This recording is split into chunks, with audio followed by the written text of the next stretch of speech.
সুপ্রিয় দর্শক, আসসালামু আলাইকুম। আজকের পর্বে তৈরি করে দেখাবো কোনো প্রকার ম্যারিনেশনের ঝামেলা ছাড়াই কিভাবে আপনারা চটজলদি চিকেন ফ্রাইটা তৈরি করে নিতে পারেন। অতিথি আপ্যায়নে কিংবা বিকেলের নাস্তায় ঝটপটি বানিয়ে নিতে পারবেন মজাদার এই চিকেন ফ্রাই। তৈরি করা খুবই সহজ। তো চলুন ঝটপট রেসিপিটা দেখে নেওয়া যাক। তো চিকেন ফ্রাই তৈরি করে নেওয়ার জন্য আমি এখানে হাফ কেজি পরিমাণে মুরগির মাংস নিয়ে নিয়েছি। আর মাংসগুলোকে আমি এরকম ছোট ছোট টুকরো করে কেটে নিয়েছি। খুব বেশি বড়ও না, আবার খুব বেশি ছোটও না, এরকম মোটামুটি মিডিয়াম সাইজের টুকরো করে কেটে নিয়েছি।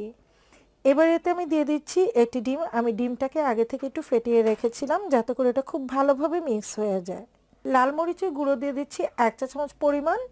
আমি ঝালটা একটু বেশি দিচ্ছি, আপনারা চাইলে ঝালটা কমিয়েও নিতে পারেন। জিরার গুঁড়ি নিয়ে নিচ্ছি 4 চামচের 3/1 নিয়ে নিচ্ছি। হাফ 1 চা চামচ ধনিয়া গুঁড়ো, গরম মশলার গুঁড়ি নিয়ে নিচ্ছি আমি এখানে হাফ 1 চা চামচ পরিমাণ। দিয়ে দিচ্ছি স্বাদ মতো লবণ, 1 চা চামচ পরিমাণ আদা বাটা, 1 চা চামচ রসুন বাটা। আর নিয়ে নিচ্ছি এখানে আমি হাফ কাপ পরিমাণ কর্নফ্লাওয়ার। আপনারা চাইলে কিন্তু কর্নফ্লাওয়ারের পরিবর্তে এখানে ময়দাটাও ইউজ করতে পারবেন।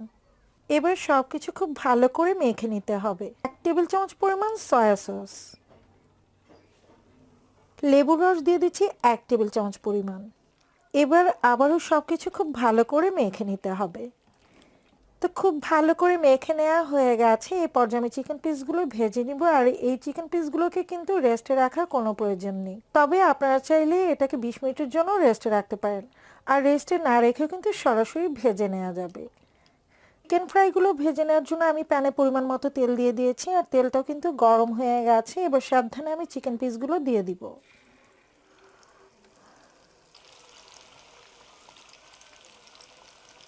তেলের উপর এরকম ফেনা ফেনা দেখে ভয় পাওয়ার কোনো কারণেই, যেহেতু চিকেন পিসগুলোতে আমি ডিম ইউজ করেছি সেজন্য কিন্তু এরকম ফেনা ফেনা ক্রিয়েট হচ্ছে।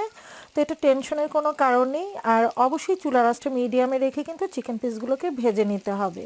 তা না হলে দেখা যাবে যে উপর থেকে মাংসের টুকরোগুলো ভাজা ভাজা হয়ে গেছে, বাট ভেতর থেকে ভালোভাবে কুক হয়নি। তো মিডিয়াম আঁচে রেখে এগুলোকে উল্টে পাল্টে কিন্তু ভেজে নিতে হবে। তো আমি উল্টে পাল্টে চিকেন পিসগুলোকে ভেজে নিয়েছি, আর এগুলো পারফেক্টলি কিন্তু ভেজে নেওয়া হয়ে গেছে। আর দেখতে পাচ্ছেন ওপরটা কিন্তু বেশ ক্রিস্পি হয়েছে। আর এ পর্যায়ে আমি এগুলোকে তেল থেকে তুলে নিচ্ছি। আর পরবর্তী ব্যাচে আমি একইভাবে বাকি চিকেন পিসগুলো ভেজে নিব। আমি সবগুলো চিকেন ফ্রাই ভেজে নিয়েছি। আর এইগুলো কিন্তু বেশ ক্রিস্পি ও মুচমুচে হয়েছে। আর খেতে কিন্তু ভীষণ টেস্টি।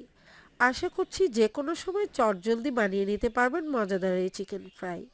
রেসিপি ভালো লাগলে লাইক, কমেন্ট এবং শেয়ার করে দিবেন। পরবর্তী রেসিপি দেখার আমন্ত্রণ জানিয়ে আজকের মতো এখানেই বিদায় নিয়ে নিচ্ছি। সবাই ভালো থাকবেন, সুস্থ থাকবেন। আল্লাহ হাফেজ।